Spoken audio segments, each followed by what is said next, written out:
Dạ, alo ạ. Đúng rồi, 95B Hải Sơn.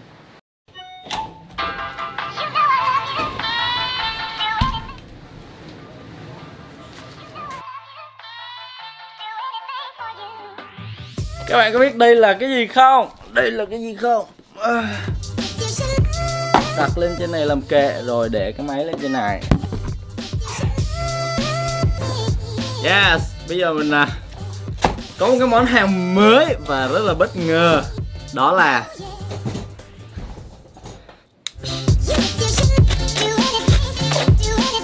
ta-da, ta-da, ta-da, ta-da, ta-da, ta.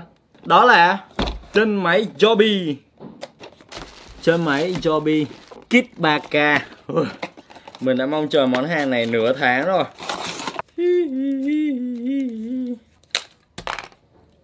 Đây là một cái chân máy rất là tiện và mình sẽ sử dụng chân máy này rất là nhiều khi làm vlog ngoài đường. Tại vì hôm bữa đến giờ mình cầm máy quay mà mình không có chân máy nên là rất là khó chịu.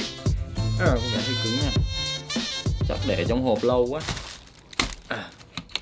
Ok rồi.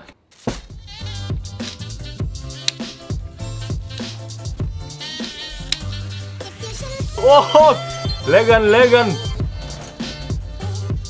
Đấy. Góc máy này cao xuống thấp nhìn vô cùng tiện luôn. Và ôi, mở rộng ra nào. Một góc máy khui hộp rất là tuyệt vời phải không? Đó, và bây giờ mình có thể thao tác phía bên dưới.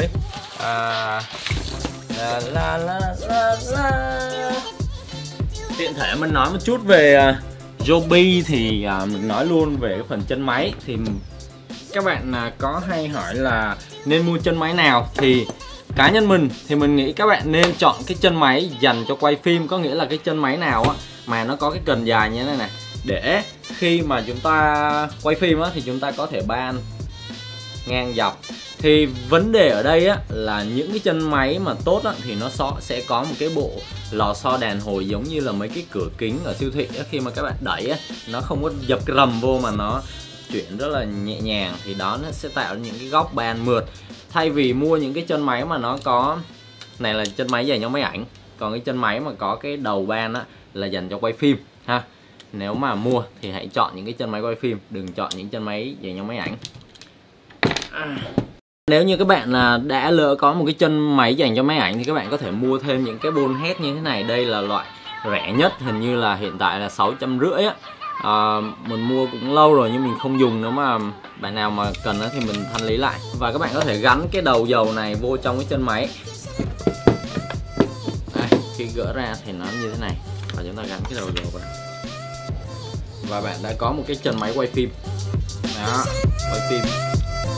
Nó có một cái bộ giảm tốc ở trong này nè. Mình cũng không biết nguyên lý như thế nào, nhưng mà nó giúp cho chúng ta cái ban nó chậm, nó mượt thay vì nó giật cực, và cái chuyển động nó rất là đều. Nếu mà mua thì hãy cố gắng chọn những chân máy có cái đầu dầu, người ta gọi là full head. Mình muốn thanh lý lại cái đầu dầu này, cái bonhead này luôn, cái bonhead của Benro nữa, tại vì mình dư cái Benro này hàng xịn á. Xem thông tin phía bên dưới nhé. Thêm nữa là mình cũng đang muốn thanh lý con RX100 Mark 5 này để mình có thể đổi qua một cái hệ máy có thể tận dụng dọc len của Lumix. Con Sony RX100 Mark 5 này là mình nghĩ là dòng compact xịn nhất hiện tại của Sony. Nó sắp ra bản Mark 6, nhưng mà bản Mark 5 này là quá ok rồi. Mark 6 nó chỉ hơn về giải zoom thôi. Bản Mark 5 này mình đã có làm một cái mua thêm một cái ngàm mod để các bạn có thể gắn thêm filter hoặc là lens wide. Lens wide giúp cho góc rộng hơn, có cả túi chống nước để mà lặn dưới nước, quay phim dưới nước chụp hình dưới nước, dành cho RX0 hoặc là những cái máy compact tương tự. Cái túi này cũng hình như mua hết cả triệu mình thanh lý rẻ thôi, các bạn xem link phía bên dưới nhé. Có một điểm mà lưu ý với anh em khi mà mua chân máy, đó là nên lựa chọn những cái đầu mà nó có cái khóa an toàn. Khóa an toàn là sao? Mình ở đây nè, nó có cái nút, các bạn có thể xem nhé. Khi mình ấn cái nút này vào thì nó có gạt một cái chốt này qua nè. Và cái chốt đó nó có tác dụng là giúp cho khóa cái quick release này lại, không cho bị rơi. Ví dụ như ở đây nha, mình ấn vô nè, ấn vô nó không thể rơi được. Mình chỉ có cách là ấn một cái nút đó mới gỡ được. Cái điều này nó bảo vệ an toàn cho cái camera của các bạn khỏi bị rơi. Thực sự là rất là cần thiết đấy. Yeah, và clip này thì mình nói sơ qua về những cái chân máy như vậy thôi. Clip sau mình có một điều bất ngờ dành cho anh em, đó là một cái gimbal mình vừa mới nhận được hôm nay. Nhưng hôm nay bây giờ mình phải đi rồi. Clip sau mình sẽ nói về một cái gimbal dành cho smartphone mà có tích hợp sạc không dây. Có nghĩa là sạc không dây từ gimbal qua điện thoại luôn. Và nó còn có tracking rất là khủng khiếp nữa.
Chờ clip sau nha. Ok, bye bye, hẹn gặp lại ở video clip ngày mai.